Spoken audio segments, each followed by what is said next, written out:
അവസാനമായി മനോജ് നന്ദനയോട് ചില കാര്യങ്ങൾ സംസാരിച്ചിരുന്നു.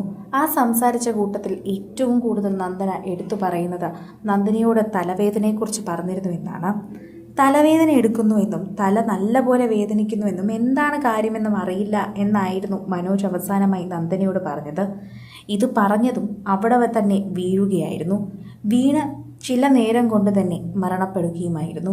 ശരിക്കും പറഞ്ഞാൽ നന്ദനയുടെ മുഖത്ത് നിന്ന് നമുക്ക് വായിക്കാൻ സാധിക്കും ആ വിഷമം. എന്ത് ചെയ്ത് ആ വിഷമം മാറ്റുമെന്ന് ആർക്കും അറിയില്ല, കൂടെ നിൽക്കുന്നവർക്കറിയില്ല.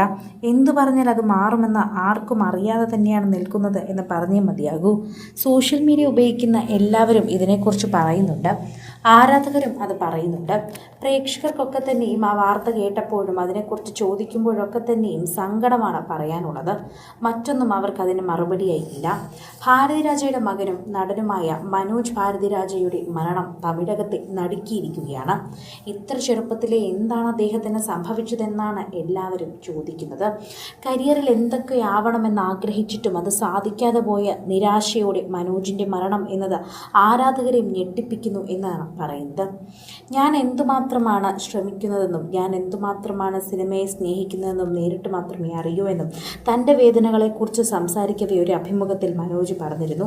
മണിരത്നത്തിൻ്റെ തിരക്കഥയിൽ അച്ഛൻ ഭാരതിരാജയുടെ സംവിധാനത്തിൽ AR റഹ്മാന്റെ സംഗീതത്തിൽ പുറത്തിറങ്ങിയ താജ്മഹൽ പോലൊരു സിനിമയിലൂടെയാണ് മനോജ് ഭാരതിരാജയുടെ തുടക്കം. എന്നിട്ടും കരിയറിൽ ശോഭിക്കാൻ അദ്ദേഹത്തിന് സാധിച്ചിരുന്നില്ല. എന്നാൽ അക്കാലം അത്രയും കൂടെ ഉണ്ടായിരുന്നൊരു വ്യക്തി എന്ന് തന്നെ നമുക്ക് വിശേഷിപ്പിക്കാവുന്ന ഒരാളാണ് നമ്മുടെ എല്ലാവരുടെയും പ്രിയപ്പെട്ട നടി. ഒന്നും ശരിയാവാത്ത അവസ്ഥയായിരുന്നു എന്ന് വേണം പറയാൻ. 48 വയസ്സാകുമ്പോഴേക്കും എന്തുകൊണ്ട് മനോജിന് ഇത് സംഭവിച്ചു എന്നാണ് എല്ലാവരും ചോദിക്കുന്നത്. എങ്ങനെയാണ് മനോജിന് ഈ അവസ്ഥ വന്നതെന്നാണ് എല്ലാവരും ചോദിക്കുന്നത്. ആർക്കും അത് മനസ്സിലാകുന്നില്ല. എല്ലാവരും അതൊരു ബുദ്ധിമുട്ടിലൂടെയാണ് കടന്നു പോകുന്നതെന്ന് മനസ്സിലാക്കുന്നു. എല്ലാവർക്കും അത് വിശ്വസിക്കാൻ ആകുന്നില്ല. ശരിക്കും പറഞ്ഞാൽ ഷോക്കിംഗ് ന്യൂസ് എന്ന് തന്നെയാണ് എല്ലാവരും ഈ വാർത്തയെക്കുറിച്ച് പ്രതികരിച്ചത്. ആർക്കും ഇത് വിശ്വസിക്കാനായിരുന്നില്ല എന്ന് തന്നെയാണ് പറഞ്ഞത്. പ്രേക്ഷകരൊക്കെ തന്നെയും ഈ വാർത്ത സത്യമാണോ എന്നറിയാൻ പലരെയും വിളിച്ചു ചോദിച്ചു. ഇത് സത്യമാണ് എന്നറിഞ്ഞപ്പോൾ എല്ലാവർക്കും ഞെട്ടലായിരുന്നു. ഇതുവരെ ആ ഞെട്ടൽ മാറിയിട്ടില്ല എന്നുകൂടി പറയണം. പ്രേക്ഷകരെല്ലാവരും ഇപ്പോഴും ആ ഞെട്ടലിൽ തന്നെയാണ്. നടി നന്ദനയുടെ ഭർത്താവാണെന്ന് അറിഞ്ഞപ്പോൾ മലയാളികൾക്കും ഇരട്ടിയായി ഞെട്ടൽ. എല്ലാവരും ഇപ്പോൾ ആ വാർത്തയെക്കുറിച്ച് തന്നെ പ്രതികരിക്കുകയാണ്. ഒരിക്കലും വിചാരിച്ചിരുന്നില്ല അദ്ദേഹത്തിന് ഇങ്ങനൊരു മരണം ഉണ്ടാകുമെന്നും അല്ലെ അദ്ദേഹം ഇത്ര പെട്ടെന്ന് മരിക്കുമെന്നൊക്കെ. എല്ലാവർക്കും അതൊരു വേദനയായിരുന്നു എന്ന് തന്നെ പറയുന്നു. പ്രണയവിവാഹമായിരുന്നു നന്ദനയുടേതും മനോജിൻ്റേതും. അതുകൊണ്ട് തന്നെ അതറിയുന്ന പലരും തന്നെ വേദനയോടെയാണ് ഇതിനെ പ്രതികരിച്ച് എത്തുന്നത്.